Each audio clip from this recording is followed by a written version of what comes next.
안녕하세요. 하반기 성경 공부 네 번째 시간 우리 두 번째 영상에서 이어가도록 하겠습니다. 우리 11절부터 말씀 볼 텐데 앞에 1절부터 10절에서 히브리서 저자는 멜기세덱이라는 사람에 대해서 설명을 하면서 어떤 근거에서 지금 예수님을 멜기세덱의 반차를 따르는, 그래서 레위 지파의 계열이 아니라 완전히 새로운 계열의 제사장이 이미 구약에도 있었다라는 것을 설명을 하면 되는지 이제 그 근거들을 쭉 설명을 했습니다. 이제 11절부터는 이 레위 지파의 제사장이 드리는 그 제사와 예수님의 제사를 이제 실제로 좀 비교해 가기 시작을 하는데요. 우리 11절 말씀입니다. 레위 계통의 제사 직분으로 말미암아 온전함을 얻을 수 있었으면 백성이 그 아래에서 율법을 받았으니 어찌하여 아론의 반차를 따르지 않고 멜기세덱의 반차를 따르는 다른 한 제사장을 세울 필요가 있느냐. 이게 반문하는 것인데 한번 생각해 보라는 것이죠. 모든 이스라엘 백성이 모세를 통해서 율법을 받았어요. 모세도 레위 계통이죠. 모든 백성이 이제 율법을 받았으니 만약에 레위 계통의 제사 직분으로 말미암아 이스라엘 백성들이 온전해질 수 있었다면 왜 하나님께서 멜기세덱의 반차를 따르는 다른 제사장을 세울 필요가 있겠느냐? 이 내용도 우리는 좀 의아한 질문이거든요. 언제 하나님이 이런 말씀을 하셨나? 멜기세덱의 반차를 따르는 제사장을 세워야겠다. 이런 말씀을 하신 적이 있나 싶은데 역시 이 편지를 받을 유대인들은 이미 이걸 알고 있다고 전제하는 거예요. 시편 110편 4절에 이런 말씀이 있거든요. 여호와는 맹세하고 변하지 아니하시리라 이르시기를 너는 멜기세덱의 서열을 따라 영원한 제사장이라 하셨도다 해요. 시편 110편이니까 율법이 주어진 지 한참 뒤거든요. 한참 뒤에 하나님께서 이런 선포를 하셨다는 거예요. 내가 맹세하는데 너는 멜기세덱의 서열을 따르는 영원한 제사장이 될 거다 하는 거죠. 여기서 말하는 너가 누구인지는 이제 시편에 구체적으로 나와 있지 않지만 이게 모든 유대인들이 은연중에 이거는 나중에 우리에게 오실 메시아구나라고 받아들이고 있었던 말씀인 것이죠. 근데 그 메시아를 어떻게 설명했다는 겁니까? 그분은 멜기세덱의 서열을 따르는 영원한 제사장이다. 그래서 물어보는 거예요. 만약에 레위 지파를 통해서 주어진 그 율법이, 그 법이 완전했고 그 법을 통해서 우리가 다 온전해질 수 있었다면 뭐하러 하나님께서 맹세까지 해가며 이 새로운 서열을 따르는, 더 이상 레위의 서열이 아니라 멜기세덱의 서열을 따르는 새로운 제사장을 내가 세울 거다라고 왜 말씀하셨겠느냐 하는 거죠. 이와 비슷한 맥락의 내용이 이제 8장 7절에도 나옵니다. 첫 번째 언약이 흠이 없었더라면 이 두 번째 언약이 필요 없었겠지. 이런 내용도 나오고요. 또 히브리서 10장 1절에서도 율법은 장차 좋은 일의 그림자일 뿐이고 참 형상은 아니다 해요. 그래서 이제 7장 11절부터 이 저자가 진행해가는 이 논증의 방향이 이렇습니다. 우리에게 하나님이 율법을 주셨고 그 율법에 따라서 레위 지파의 제사장들이 세워졌지만 결국 그들은 진짜가 아니다라는 거죠. 그들은 그림자일 뿐이고 진짜가 아니다 보니 부족하다. 우리는 진짜가 필요하다. 그분이 누구냐? 예수 그리스도다. 예수 그리스도만이 우리를 온전하게 하실 수 있는 진짜 대제사장이다. 이걸 지금 이야기를 하고 싶은 겁니다. 이 부분에 대해서도 우리가 좀 오해하지 않아야 되는 게, 그러면 뭐 하나님께서 완전하지도 않은 율법을 우리에게 주시고 이스라엘에게 주시고는 뭐 놀리신 건가? 이렇게 생각을 할 수도 있지만 그런 게 아니에요. 율법은 타락한 본성을 여전히 가지고 있는 이 사람이 그래도 이 땅에서 하나님 나라 백성답게 살기 위해선 어떻게 해야 되는지를 알려주신 법일 뿐이에요. 그래서 완전하지 않은 거죠. 하나님이 그 법을 주실 때 이미 사람들이 죄를 지을 걸 전제하십니다. 어떻게 그걸 알 수 있나요? 그러니 제사법을 주시는 거죠. 너희는 분명히 살다가 죄를 지을 거다. 그런데 죄를 지으면 이렇게 해라. 너희가 짐승을 잡아서 이렇게 하면은 내가 용서해 주겠다. 이미 죄를 지을 걸 전제하고 하시는 말. 어느 정도까지 전제하십니까? 1년에 한 번 7월 10일에 대제사장이 온 백성들의 죄를 딱 사하는 제사를 드릴 수 있게 내가 해줄게. 이런 것까지 주셨어요. 일일이 재물을 가지고 와서 죄사함 받지 못할 사람들도 있으니 그냥 1년에 딱 한 번 대제사장이 온 백성을 위해 제사를 드리면 내가 다 리셋해 줄게 라고까지 생각을 하셨을 정도로 이 타락한 본성을 입고 살 그 사람들의 죄를 당연히 전제하고 계시는 거죠. 이게 참 표현하기가 애매한데, 그런 사람들에게 주신 법이니 이거는 완전할 수가 없는 거죠. 완전하려면 하나님 나라에서도, 저 천국에서도 쓸 수 있는 법이어야 되거든요. 근데 그 천국에서 죄사함을 받는 방법 필요하겠습니까? 필요 없죠. 도둑질한 사람을 잡았을 때 어떻게 해라, 이런 법이 필요하겠습니까? 필요 없죠. 그래서 율법은 우리가 하나님의 나라를 어떻게 경험할 수 있을까를 어렴풋이 맛보기로 알려주는 그림자일 뿐이지, 그 자체가 진짜 뭐 대단한 게 아니라는 거예요. 참 형상이 아니라는 겁니다. 그러니 그 율법 아래 세워지는 레위 지파의 제사장도 마찬가지예요. 그들도 뭐 대단한 존재 아니라는 겁니다. 나중에 12절 13절입니다. 제사의 직분이 바뀐다면 율법도 반드시 바뀌게 될 거다. 이미 이거에 대해선 하나님이 시편 110편 4절에서 말씀하시지 않았냐는 거죠. 새로운 제사장이 나타날 거라고. 멜기세덱의 서열을 따르는 제사장이 나타날 거라고. 그렇다면 그때는 하나님 나라의 법도 반드시 바뀔 거다는 거죠. 제사장이 달라졌으니까. 제사가 달라졌으니까. 그리고 그렇게 바뀌는 제사장은 분명히 다른 지파에 속한 자다라는 거죠. 율법과는 다른 법에 따라서 세워지는 대제사장. 율법에는 분명히 레위 지파여야지만 제사장이 될 수 있고, 특히 아론과 그의 아들들만이 대제사장의 계열이 될 수 있다라고 말해요. 출애굽기 28장에 나왔죠. 수많은 이스라엘 자손 중에 하나님이 레위 지파를 딱 정하셨단 말이에요. 그런데 14절 15절에서 우리 주님은 유다로부터 나신 게 분명하지, 우리 예수님은 유다 지파가 맞아. 사실은 이 점 때문에 유대인들은 헷갈렸을 거거든요. 어떻게 유다 지파에서 태어난 예수님이 제사장이 될 수 있지? 그런데 오히려 예수님이 유다 지파에서 나셨다는 게 예수님이야말로 그 새롭게 하나님이 말씀하신 그 멜기세덱의 서열을 따르는 새로운 제사장이라는 증거라는 거예요. 분명히 반드시 다른 지파에서 나와야 하니까. 근데 예수님은 레위 지파가 아니야. 오히려 이렇게 말을 어필을 하는 거죠. 마태복음 1장에는 예수님의 족보가 있는데 야곱의 12 아들들 중에 유다의 이름이 나옵니다. 유다의 후손 가운데 예수가 태어나셨다 하는 거죠. 레위 지파가 아니라는 겁니다.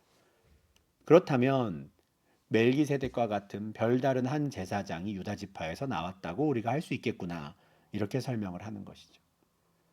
그리고 유다 지파에서 나온 그 예수님이 육신을 입고 이 땅에 오셨을 때 그는 육신에 속한 한 계명의 법을 따르지 아니하고 오직 불멸의 생명의 능력을 따라 되었으니 증언하기를 내가 영원히 멜기세덱의 반차를 따르는 제사장이라 하였도다. 예수님이 육신에 속해 있을 때, 육신을 입고 오셨을 때 이 율법을 따르지 않았다, 이렇게 표현을 하는데 이거 오해하시면 안 됩니다.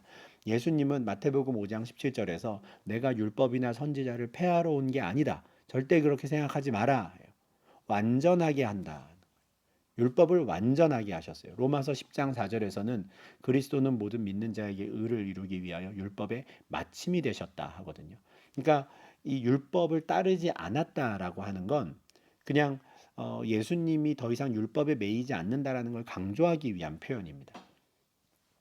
예수님은 율법을 뛰어넘으셨다는 거예요. 아까 율법은 어떤 법이었습니까? 말씀드린 게 죄를 입고 이 땅에 살고 있는 하나님 나라 백성들을 위해 주신 그냥 샘플과도 같은 율법이에요. 그 자체가 완전한 참된 법이 아니죠. 그러니까 예수님은 이 땅에 오셔서 그 법을 완성하시고 그것을 훨씬 더 뛰어넘는 온전히 하나님의 뜻하심에 부합하는 삶을 살아내셨죠. 그러니 보통 사람들의 눈에 보기에는 율법을 어기는 것처럼 보일 때도 있었겠지만 예수님은 절대 율법을 어기신 적이 없고 오히려 그 율법을 통해서 하나님이 이 살기를 원하셨던 그 삶의 방식을 그대로 살아내셨다는 겁니다. 그리고 오직 불멸의 생명의 능력을 따라 영원한 제사장이 되셨다. 이 땅에서 율법을 완성하셨을 뿐만 아니라 불멸의 생명의 능력을 가지고 제사장이 되셨어요. 이 불멸의 생명의 능력이 뭐겠습니까? 예수님의 부활이죠. 마태복음 28장 6절에서 천사가 증언한 대로 예수님은 무덤에 계시지 않았습니다. 말씀하시던 대로 살아나셨습니다. 생명의 불멸의 능력을 나타내심으로 이제 이분은 영원한 제사장이 되셨습니다. 당신의 몸을 제물로 기꺼이 바치시고는 그러나 그것으로 끝내지 않으신 거죠. 다시 살아나심으로 말미암아 스스로 제사장이 되신, 스스로 제물이자 제사장이 되신 굉장히 특별한 제사장이 되셨다는 거예요.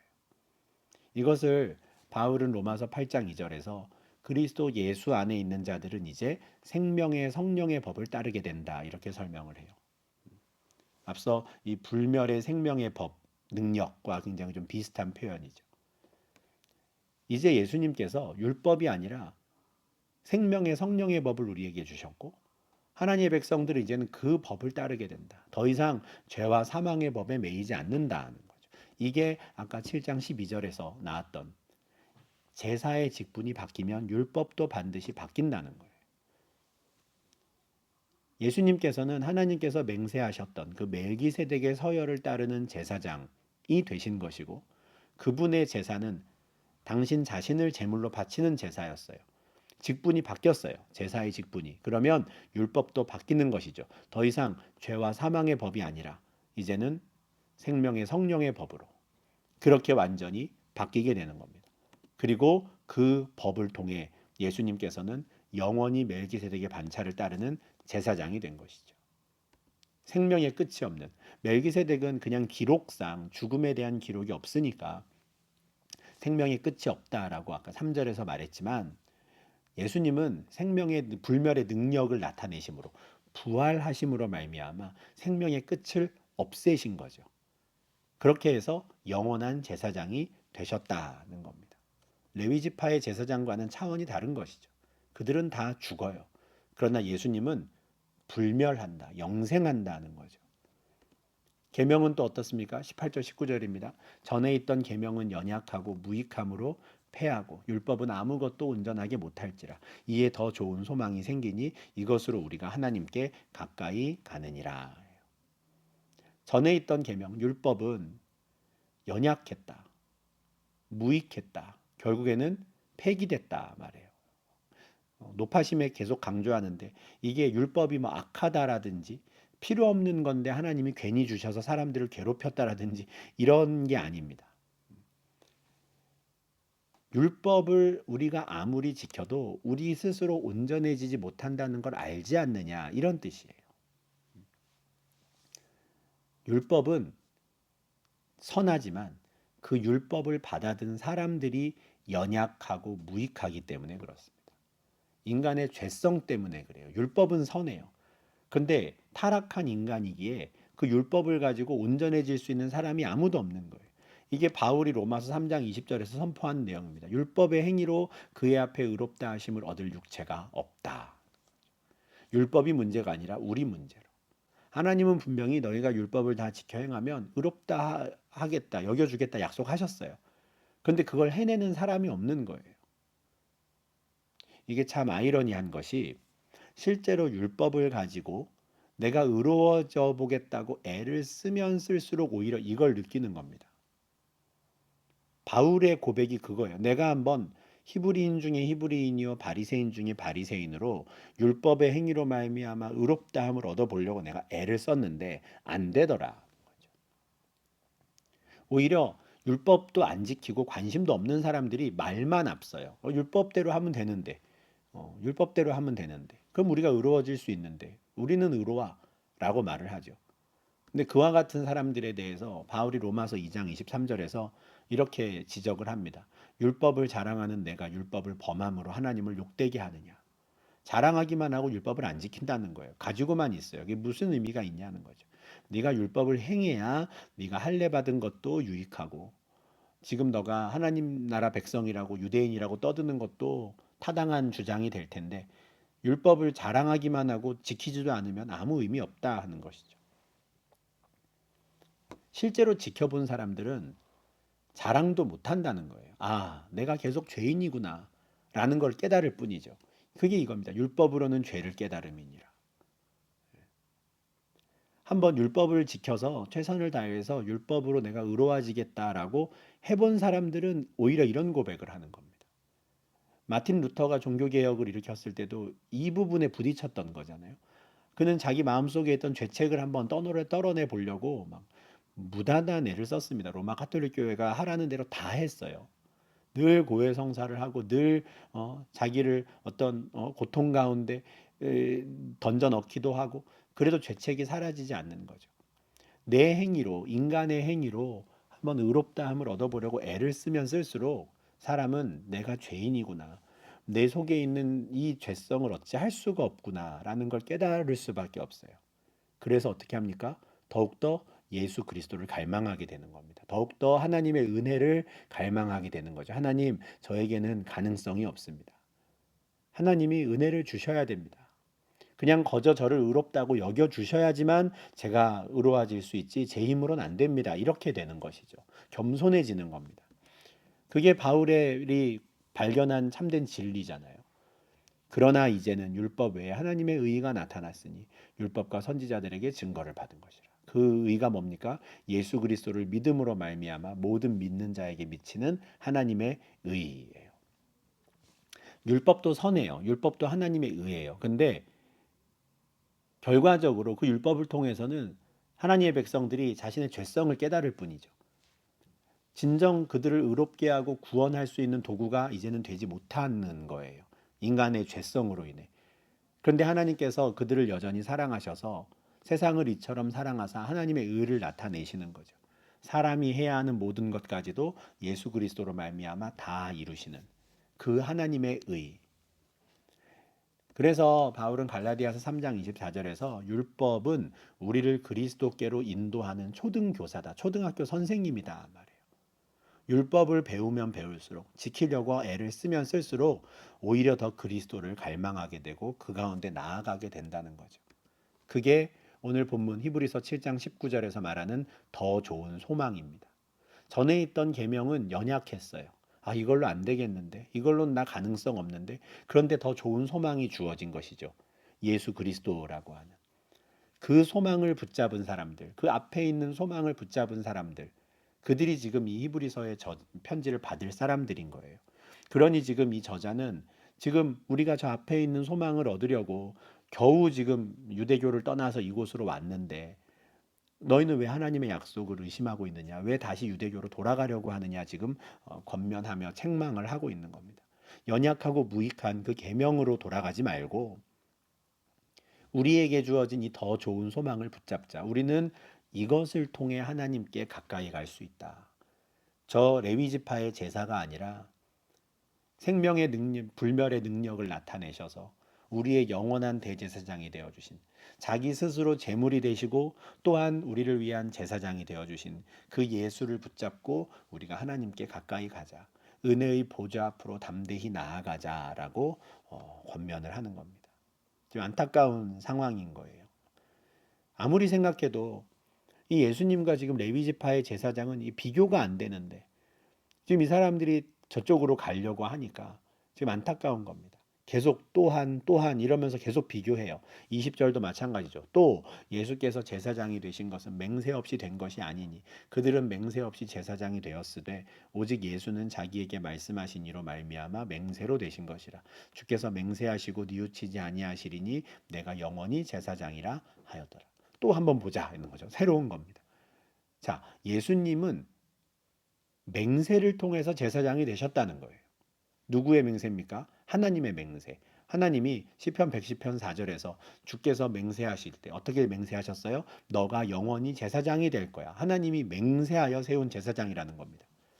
실제로 시편 110편 4절에 여호와는 맹세하고라는 말이 있어요. 여호와께서 맹세하셨으니까 절대 이 말씀은 변하지 않을 거야. 그 말씀이 바로 예수님을 향한 말씀이라는 거죠. 너는 멜기세덱의 서열을 따르는 영원한 제사장이 될 거다. 예수님은 하나님이 스스로 맹세까지 해가며 세운 제사장. 그런데 레위지파 제사장들, 그들 어떻습니까? 하나님의 맹세로 된 제사장이 아니에요. 그냥 율법에 쓰여져 있으니까. 그냥 하나님이 형제들 가운데 그냥 그 일을 맡겼으니 그들이 그렇게 하는 거죠. 그들이 뭐 아무리 죄를 범하든 뭐 어떻든 아무리 타락한 망가진 제사장이 나오든 그냥 그들은 그들 가운데 그냥 주어진 법이라서 계속 아론의 후손들이 레위 지파가 지금 그 일을 그냥 하고 있는 거죠. 차원이 다르다는 겁니다. 누구는 그냥 나면서부터 레위 지파니 그냥 자동적으로 그렇게 제사장이 된 사람이고 예수님은 하나님이 맹세까지 해가며 세우신 제사장이라는 거예요. 그럼 너희는 누구를 더 의지하겠느냐? 누구에게 가겠느냐 하는 거죠. 22절 이와 같이 예수는 더 좋은 언약의 보증이 되셨느니라. 레위 지파의 제사장에게도 분명히 언약이 주어졌지만 예수님은 더 좋은 언약의 보증이다. 이 하나님이 맹세해 가며 세우신 더 좋은 언약의 보장. 어떤 점에서 더 좋을까요? 레위 지파 제사장이 해줄 수 있는 건 죄사함입니다. 그 사람에게 가서 제물을 바치고 그 짐승을 죽이는 걸 통해서 내 죄가 용서받을 수 있어요. 근데 죄사함까지예요. 근데 예수님은 죄사함 플러스 생명이 있는 것이죠. 그래서 더 좋은 언약인 겁니다. 레위 지파 제사장에게 가서 제물을 죽이고 죄사함을 받으면요. 그 다음에 다시 내가 하나님 앞에 의롭다함을 얻기 위해선 율법을 지켜야 되는 거예요. 그런데 율법을 지키지 못하면 어떻게 해요? 또 죄를 지으면 다시 리셋, 또 제사를 드려요. 또 제로 베이스에서 다시 출발해요. 근데 예수님은 아니라는 겁니다. 죄사함을 얻었고 예수로 말미암아 생명으로 가는 거예요. 요한복음 11장 25절이죠. 나는 부활이요 생명이다. 나를 믿는 자는 죽어도 살겠고 무릇 살아서 나를 믿는 자는 영원히 죽지 않는다.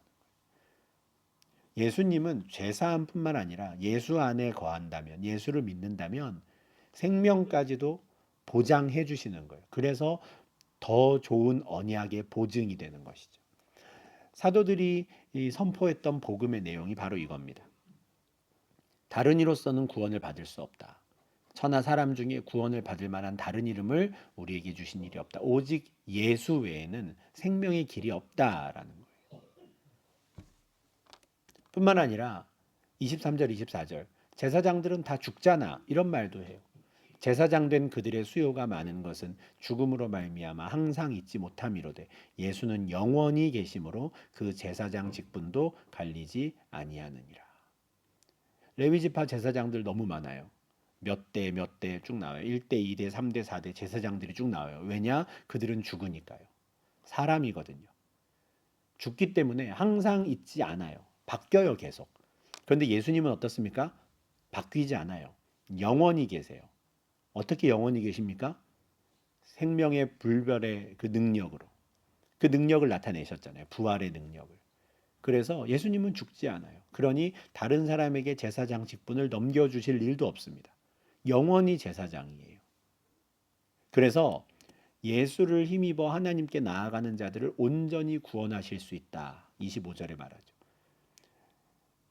내가 제사장을 의지해서 레위지파 제사장 의지해서 제사를 드렸는데 그 사람이 죽었어요. 그러면은 긴가민가 할 수 있다는 거예요. 내 죄가 그럼 죄사함 받은 거 맞나? 그 사람이 없어졌네.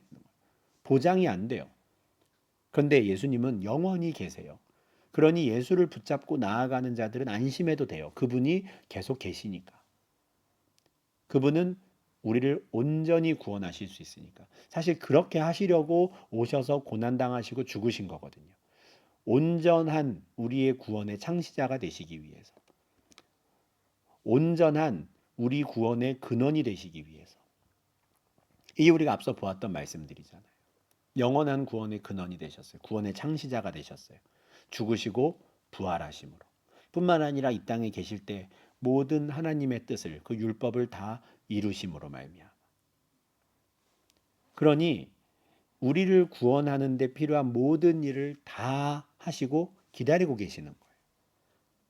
당신을 힘입어 하나님께 나아오는 백성들을 맞이하기 위해서.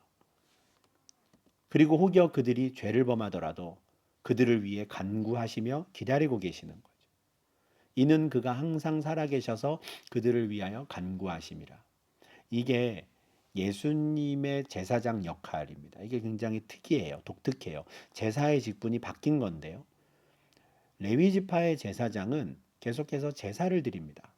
제물을 죽이고 그리고 죄사함을 선포하고 그런데 예수님은 더 이상 제사를 드리지 않아요. 예수님은 분명히 우리의 제사장이고 대제사장이시지만 제사를 드리지 않으십니다. 그분은 간구하심으로 그 제사장 역할을 해요. 제사의 직분이 바뀌는 것이죠. 왜냐? 예수님은 당신의 몸을 직접 제물로 바친 제사장이기 때문에 그렇습니다. 계속해서 자기의 몸을 죽이실 필요가 없어요. 한 번 죽으시고 부활하심으로 영원한 제사장이 되셨거든요. 이 점은 우리를 위한 간구에 있어서 정말 강력합니다. 요한일서 2장 1절에는 만일 누가 죄를 범하여도 아버지 앞에 우리의 대언자가 있으니 안심하시오. 그 대언자, 변호사가 누굽니까? 의로우신 예수 그리스도. 그분이 어떻게 우리를 위해 간구하시고 변호사가 될 수 있습니까? 그분이 스스로 제물이 되셨기 때문에. 우리가 하나님 앞에 나아갈 때 예수님은 이렇게 변호하실 거예요. 하나님, 저 사람이 죄를 지은 건 맞습니다. 죄인입니다. 그런데 저 사람을 위해, 저 사람의 죄를 위해 내가 죽었습니다. 내가 죽고 부활했으니 나를 보셔서 저를 용서하시지요. 이렇게 말씀하시는 거예요. 이거는 다른 제사장은 못하는 겁니다. 어느 누구도 못해요. 레위지파 제사장 그럴듯하게 옷 입고 뭐 이렇게 있지만 그 사람이 다른 사람을 위해 해줄 수 있는 건 그냥 짐승을 잡아주는 것 뿐이에요. 판단은 하나님이 하시는 거고 그 사람이 그 죄인을 위해서 할 수 있는 건 아무것도 없어요. 그런데 예수님은 달라요. 당신이 직접 스스로 제물이 되셨기 때문에 할 말이 있으신 거죠. 내가 저 사람 때문에 죽었습니다. 그렇게 우리를 위해 간구하시는 대언자. 차원이 다르죠. 이런 대제사장이 우리에게 필요하지 않겠느냐라고 26절에서 말하는 거예요. 이러한 대제사장이야말로 우리에게 합당하다. 거룩하고 악이 없고 더러움이 없고 죄인에게서 떠나 계시고 하늘보다 높이 되신 이런 분을 대제사장으로 붙잡아야 되지 않겠느냐. 우리에게 합당한 대제사장. 여기서 예수님을 거룩하고 악이 없고 더러움이 없고 죄인에게서 떠나 계신다라고 말하는 건 달리 말하면 레위지파 대제사장은 그렇지 않다는 거예요. 사실 그렇죠. 그들은 거룩하지 않습니다. 거룩해 보이는 옷을 입고 있고 하나님께서 관유를 부어서 거룩하다라고 그냥 여겨주시니 거룩한 것처럼 보이지만 거룩하지 않아요. 성직자란 없습니다. 거룩한 사람이 없어요. 다 악해요. 다 더러워요. 그리고 죄인에게서 떠나 있는 게 아니라 그냥 그 사람이 죄인이죠.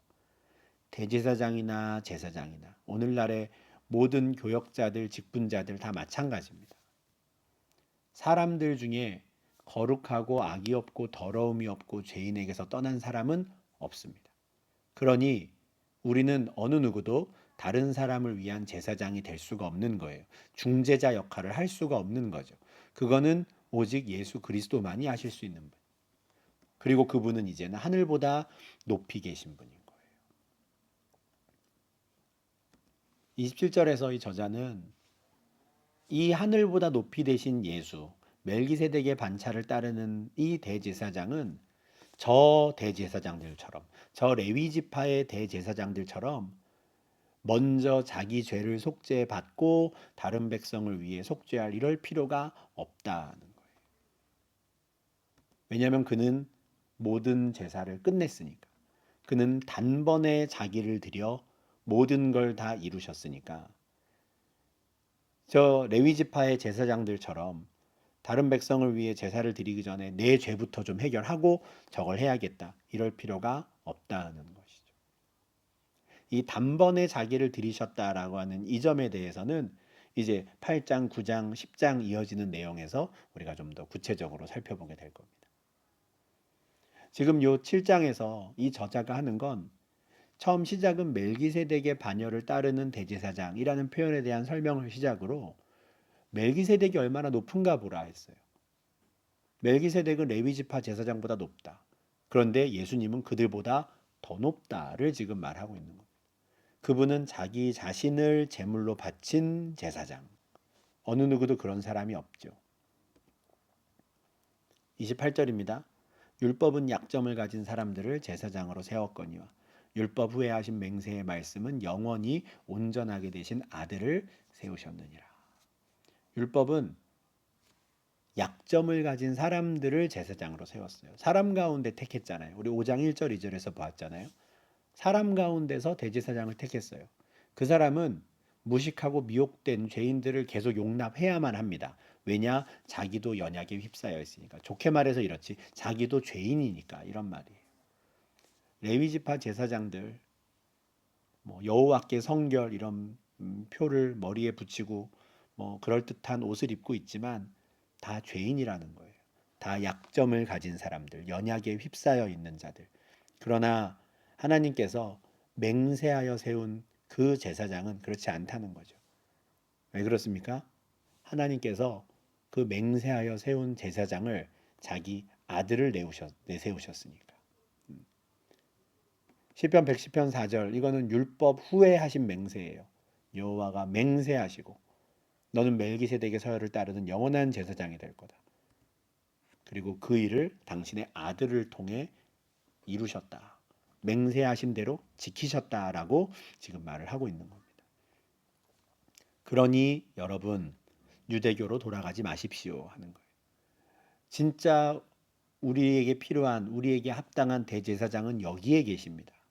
다른 곳에서 찾지 마십시오. 저 레위 지파의 제사장들 연약한 자들입니다. 약점이 많은 자들이고 다른 사람들의 죄 사함을 위해 먼저 자기 죄부터 해결해야 될 사람들입니다. 그러나 예수는 다릅니다. 이분은 하나님이 맹세하여 세우신 그만큼 권위 있는 그만큼 약속된 제사장이니 반드시 이분을 붙잡고 나아가십시오. 이분은 자기를 힘입어 아버지께 나아오는 자들을 온전히 구원하실 수 있는 그러기 위해서 스스로 제물이 되어셨던 진짜 제사장입니다. 라고 지금 간곡히 부탁을 하고 있는 겁니다. 굉장히 날카로운 논리 구조를 가지고 나름대로 논증해 가며 설득하고 있지만 사실은 이건 간곡한 부탁이죠. 여기에 남아서 예수를 붙잡고 같이 나아갑시다 하는 겁니다.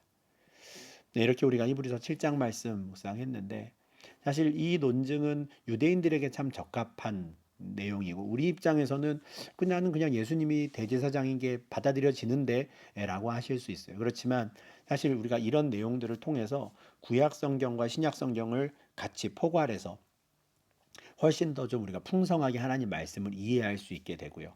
그리고 정말 예수님이야말로 이 땅에 있는 어떤 누구와 비교할 수 없는 진짜 우리에게 꼭 필요한 합당한 대제사장이시구나라는 것을 다시 한번 확인할 수 있게 되는 그런 말씀들입니다. 우리가 이 말씀 잘 묵상하며 정말 그래 우리가 예수님을 붙잡고 하나님께 나아가야지 다른 어떤 사람을 의지할 게 아니라 예수님 붙잡고 나아가야지라고 우리가 다시 한번 좀 다짐할 수 있으면 좋겠습니다.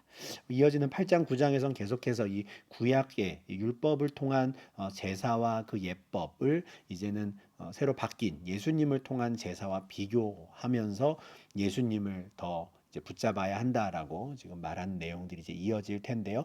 이 내용은 이제 우리가 다음 주에 계속 이어서 보도록 하겠습니다.